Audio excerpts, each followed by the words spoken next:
વાલા ભક્તજનો, જય સ્વામિનારાયણ. શ્રીમદ સત્સંગી જીવનની કથા આજે આ પવિત્ર પટાંગણમાં આપણને સાંભળવા મળી હો. અને જે જગ્યાએ ભગવદ્ કથા વાર્તા થાય, જે જગ્યાએ ભગવાનના ભક્તોનું, ભગવાનના પવિત્ર સંતોનું ચિંતન થાય, એ જગ્યાએ ભગવાન આવી અને આપણા ઉપર કૃપા દ્રષ્ટિ કરે. અને જે જગ્યાએ જગતની વાતો થાય ને,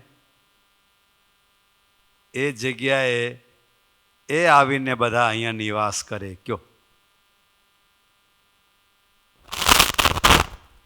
એટલા માટે આજના દિવસની કથામાં અમને તો ઘણું બધું શીખવા મળ્યું. તમે પણ બધાએ ભક્તોએ ઘણું બધું ગ્રહણ કર્યું હશે. ખટવાંગ રાજામાં પૂજ્ય વક્તાશ્રીએ 4 ગુણ બતાવ્યા. એક તો ધર્મનિષ્ઠ,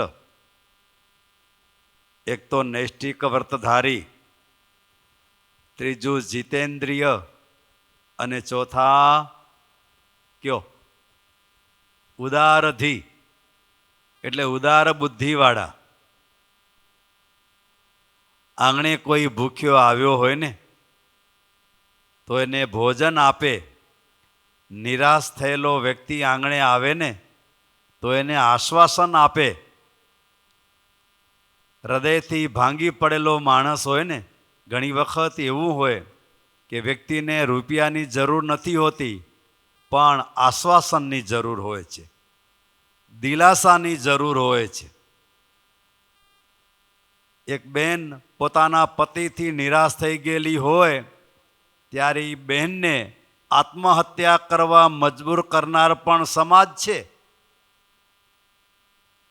અને એ બહેનને એવું આશ્વાસન આપે કે જેને કારણે એ વિખાઈ જવાને આરે આવેલો પરિવાર નવપલ્લવિત થઈ શકે. કયો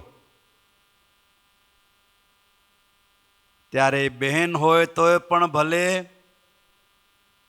તમે હો તો પણ ભલે, તમે કોની પાસે જાઓ છો એના ઉપર એ તમારો પરિવાર વિખેરાય છે અને નવપલ્લવિત પણ થઈ શકે છે. એટલા માટે આપણે બહુ મોટા ભાગ્યશાળી છીએ કે આપણને આવો સત્સંગ મળ્યો છે, આવા સંતો મળ્યા છે, આવા શાસ્ત્રો સ્વામિનારાયણ ભગવાને આપણને આપ્યા છે. આવા આલિશાન બંગલા, આના કરતાં મોટા બંગલા પણ આપણી પાસે થાય, પણ આ બંગલામાં જો ગુલાબનું ફૂલ ન હોય ને, ગુલાબનું ફૂલ તમે સમજ્યા ને, લગ્ન કર્યા હોય, 10-10, 12-12 વર્ષ થાય, પણ શેર માટી જો એ બંગલામાં ન હોય તો એ બંગલામાં રહેનારા દંપતી, એમને માટે આલિશાન 7 માળનો બંગલો કેવો લાગે? કેવો લાગે ભાઈ? અને નાનકડું ઝૂંપડું હોય, આ ઝૂંપડું હજી ઘણું સારું છે.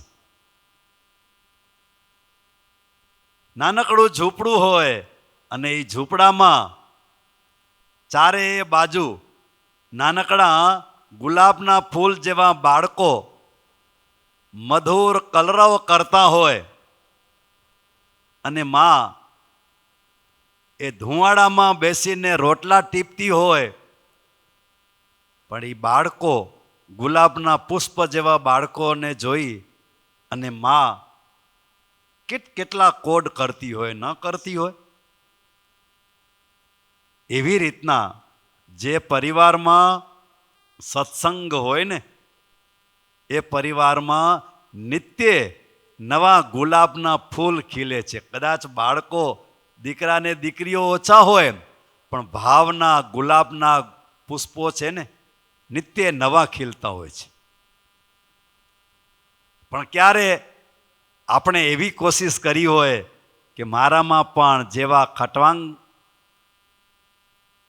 રાજામાં 4 ગુણો હતા: ધર્મનિષ્ઠતા, નૈષ્ટિક વ્રતની દ્રઢતા, ઉદાર બુદ્ધિ અને જીતેન્દ્રિય.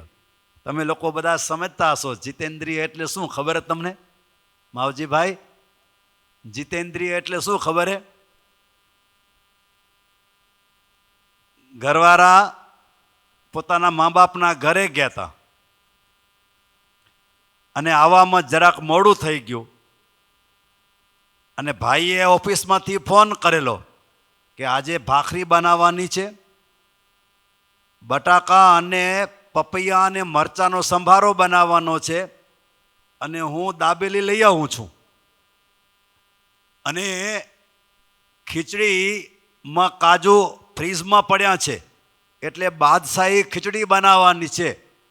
તમે તો મારા ભક્તો બાદશાહી ખીચડી ખાધી પણ નહીં હોય, પણ સૌનક સ્વામીને આપણે કહેશું ક્યારેક આપણે જમાડે, બરાબર ને? અને બાદશાહી ખીચડી એટલે એમાં જીરું તો હોય પણ કાજુ પણ હોય હો.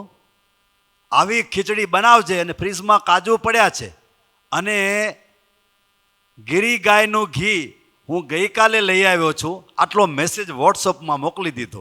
પણ તકલીફ શું, બેન ઘરેથી આવ્યા મોડા અને થોડુંક મોડું થઈ ગયું એટલે એને ખીચડી એ પણ તપેલીમાં નહીં કુકરમાં ચડાવી દીધી. અને ભાઈ તો સંકલ્પ કરે છે હો, આજે તો શું મોજ આવશે. હા, આજે મારા મિત્રને પણ લઈ જાઉં છું અને આજે મારા ઘેરે દાબેલી પણ છે, પાઉંભાજી પણ છે અને સંભારો પણ કેવો, મરચાં, પપૈયા અને બટાકા ત્રણેયનો મિશ્રિત સંભારો. અને મારી ઘરવાળી આજે મેં કીધું છે એટલે કેવો જોરદાર બનાવ્યો છે. અને મિત્રને લઈને ઘરે તો આવ્યા. આવું ઝૂંપડું નહોતું, આના કરતાં સવાયો બંગલો હતો. પણ ખીચડી શેમાં બનાવી? કુકરમાં. તમે બધાએ ભક્તો કુકરની ખીચડી પણ ખાધી છે અને સગડીમાં ચડેલી ખીચડી પણ ખાધી છે. આ જીતેન્દ્રિય કોને કહેવાય એની વાત તમને કરું છું મારા વાલા હો. યાદ રાખજો, જીતેન્દ્રિયની પરફેક્ટ ડેફિનેશન તો આખું પછી થશે, પણ માત્ર થોડીક તમને વાત કરું છું.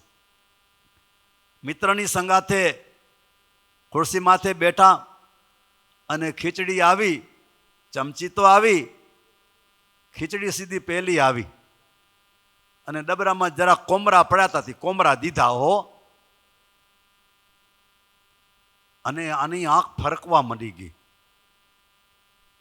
આંખ ફરકવા એવી માંડી ગઈ ભક્તજનો, એ જગ્યાએ એ ભાઈએ પોતાના પત્નીને જે વેણ કીધા ને, માવતરના ઘરેથી આવી હતી પણ એ જ સમયે ખાધા વિના પોતે જ ખીચડી ચડાવી હતી પણ ખાધા વિના એ ઘરમાંથી ગઈ અને બિચારો ભાઈ જીવનભરનો રંડાપો વેઠતો રહ્યો.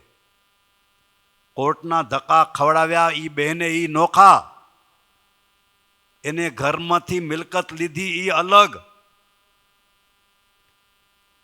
અને દર મહિને એને ભથ્થું દેવાનું થયું એ પણ અલગ, પણ જીવનભરનો રંડાપો એને સહન કર્યો. પણ જો એ જીતેન્દ્રિય હોત ને તો આટલું જ કેત, ઓ આપણે વાત થઈ હતી તો હું પછી મોડું થઈ ગયું ને એટલે હું એમ વિચાર્યું કે આજે હાલશે. ઓ કાંઈ વાંધો નહીં, બહુ સરસ, લે પરેશ, મને તો એમ હતું આજે આપણે મોજથી જમશું, પણ આજે તો આપણા ભાગમાં ઓલી વાત તે નથી સાંભળી આનંદજી સંઘાડિયાની? સ્વામિનારાયણ ભગવાને કીધું કે ભગત તમારું ભાગ્ય તો મુંબઈ જાતું હતું, તમે મુંબઈ જવાના છો. મહારાજ વાત મેં હૈયામાં નક્કી કરીએ તો તમારું ભાગ્ય તો જાતું હતું અને આજે આપણા ઘરમાં એવું થયું. અને ઘરવાળાનું નામ લઈને બોલ્યો. શું કીધું? કિરણ. કિરણ નામ 2માં આવે, ખબર ને તમને? હા, 2માં આવે. બાઈમાં નામ કિરણ આવે અને ભાઈમાં નામ કિરણ આવે.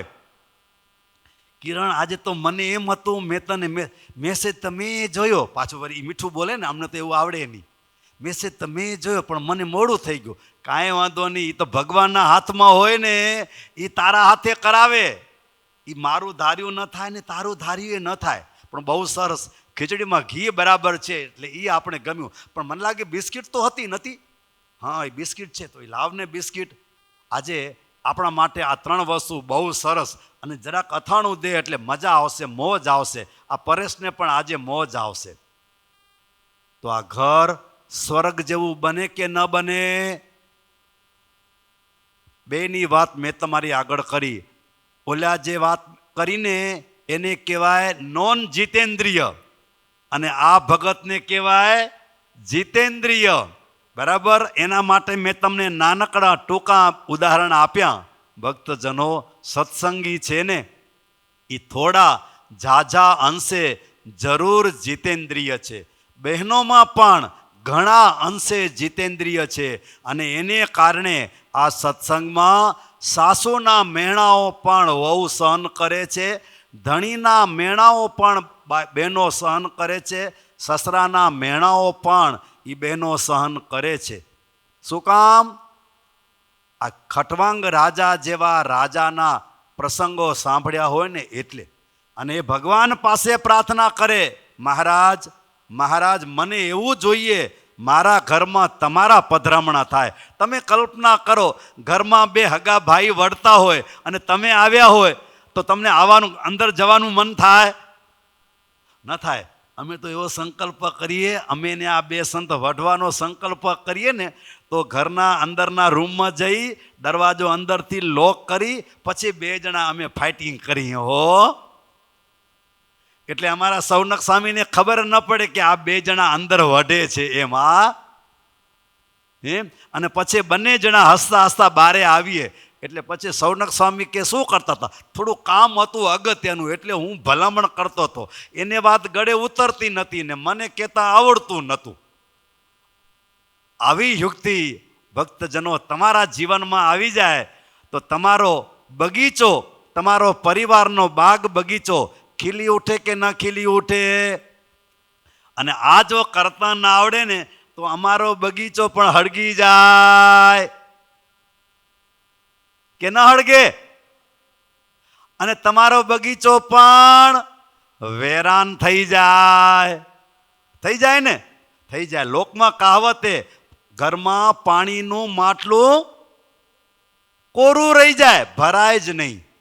ત્યારે ભક્તજનો, પૂજ્ય વક્તાશ્રીએ બહુ સરસ આજે વાતો કરી હતી. મને વાતો કરવાનું તો ઘણું મન થાય.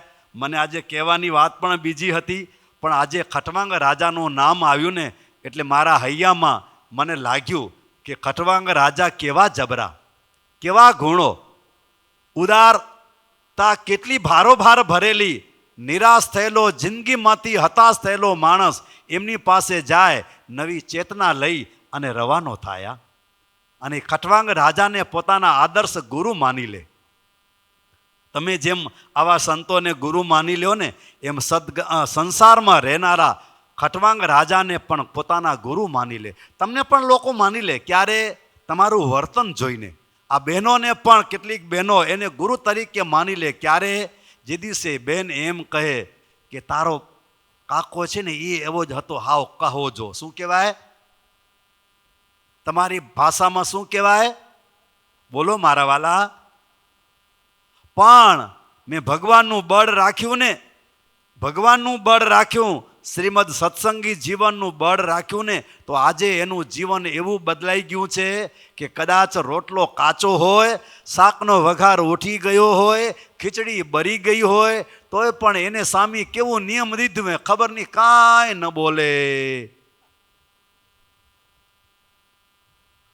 ભક્તજનો, આવી માત્ર ખાલી 2 વાતો એક બેન પાસેથી એક બીજી બેન જો સાંભળી જાય ને તો એને એમ થઈ જાય વાત થોડુંક જીવનમાં ઉતારવા જેવી છે.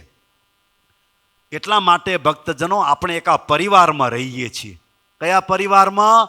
આ સત્સંગ સમુદાયના પરિવારમાં રહીએ છીએ કે જે જગ્યાએ મારા પરિવારમાં કાંઈ તકલીફ હોય ને તો મારા મિત્ર પાસે જઈ અને મારા પરિવારની તકલીફ હું સમૂળ નેસ્ત નાબૂદ કરી શકું. અને તમે કેવા ભાગ્યશાળી છો, તમને આવા સંતો મળ્યા છે. તમારા પરિવારમાં પણ તમને તકલીફ હોય, બહેનોને કંઈ તકલીફ હોય ને, ત્યારે સાંખ્યોગી માતાઓ પાસે જઈ અને પોતાના પ્રશ્નનું સમાધાન લઈ અને જીવનને ફરી પાછું મહેકતું કરી શકે. તમે પણ ભક્તજનો, સ્વામીએ તમને વાત કીધી છે એ વાત પ્રમાણે તમે વર્તજો અને એ પ્રમાણે કરશો ને તો આપણા આવા ઝૂંપડામાં રહેતા હશો તો પણ, અને આવા બંગલામાં રહેતા હશો તો પણ, અને આના કરતાં સવાયા બંગલામાં રહેતા હશો તો પણ એમ થશે કે મારા ભગવાનના પધરામણ આ ઘરમાં થયા છે એવો અનુભવ તમને ક્યારેક સ્વપ્નમાં થશે. અને એ વાત નિર્વિવાદ સત્ય છે. આપ સૌને હેતપૂર્વક આજના દિવસે જય સ્વામિનારાયણ.